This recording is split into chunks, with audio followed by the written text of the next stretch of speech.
Namaskar and welcome to today's Explainer. We're heading high up into the peaks of the Aravalli mountain range in Rajasthan to explore the magnificent history of ancient forts. But more importantly, we're going to unpack the modern-day challenge of actually conserving them. If you're completely new to the world of architectural conservation, you are in exactly the right place.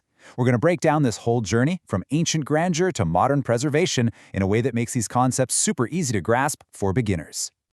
Okay, let's jump right into this really profound paradox. The protectors now need protection. It's kind of crazy when you think about it, right? For hundreds of years, these colossal stone fortresses were the ultimate shield. They secured state power and guarded the people inside against relentless invasions. But today, the script is completely flipped. The very structures that defended civilization for centuries now rely entirely on us for their survival. Literally, without our help, they risk fading away completely. Which brings us to the incredible source material we're breaking down today, an article beautifully titled Conservation of Valiant Heritage. This text is an absolutely perfect primer if you're just starting to learn about the life cycle of historical monuments. It takes us on this highly emotive, almost cinematic journey, starting from the strategic necessity that birthed these massive structures, to the tragic decay they faced, and finally, the really innovative ways they're being rescued today.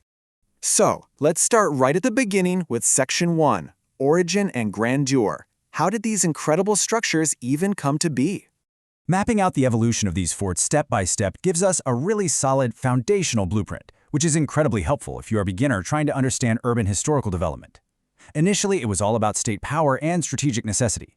Builders looked at the slight elevations of the mountain valleys and basically saw supreme strategic safety. So they started out as basic military bases along the Aravalli peaks. But as the state grew, the forts grew. They went from simple outposts to massive, vital storehouses and then bustling centers of administration. Eventually, they evolved into palatial residences for rulers, rich with amazing architectural details. It's like watching a tiny seed grow into a massive tree. Entire cities actually began to settle inside and just below these forts, becoming the very symbols of Rajasthan's culture that we know today. Moving right along to Section 2, Tales of Valor and Sacrifice. We've talked about the stone and the strategy, but now let's shift to the deeply human element of all this. The source text brilliantly describes these forts not just as buildings, but as living documents. They don't just hold state history, they are the literal keepers of incredible tales of bravery. Every wall echoes with stories of heroes who fought to protect their motherland's pride. For anyone starting out in history, it's so important to remember that architecture is always tied to human emotion. These forts are steeped in a deep sense of national spirit, and even today, these stories still completely stir the hearts of the people. They're basically emotional anchors for the entire culture.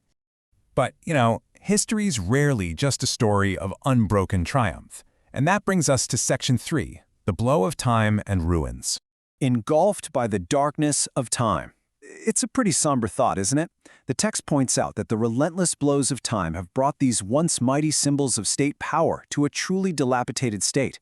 The pride of emperors and the absolute brilliance of grand palaces have basically been shrouded in darkness. What was once immense wealth and architectural splendor has slowly shattered, turning into ruins. And this creates just a heartbreaking contrast.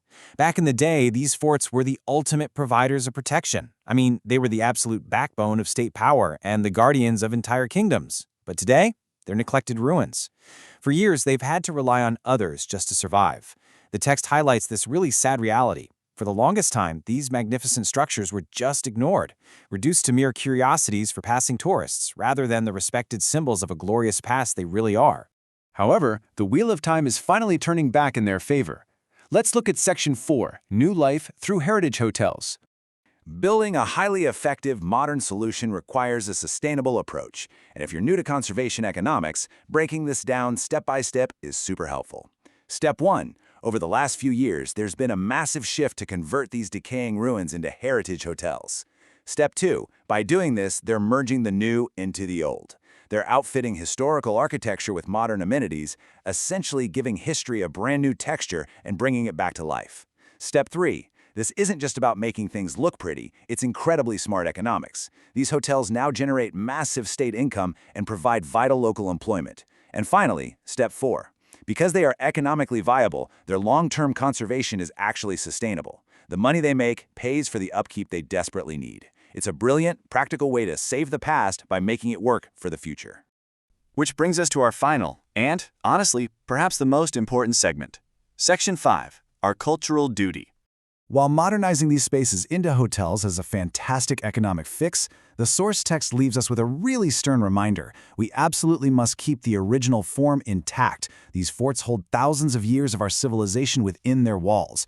As we step in to protect them, our main duty isn't just to save the physical bricks and mortar, it's to preserve their fundamental soul.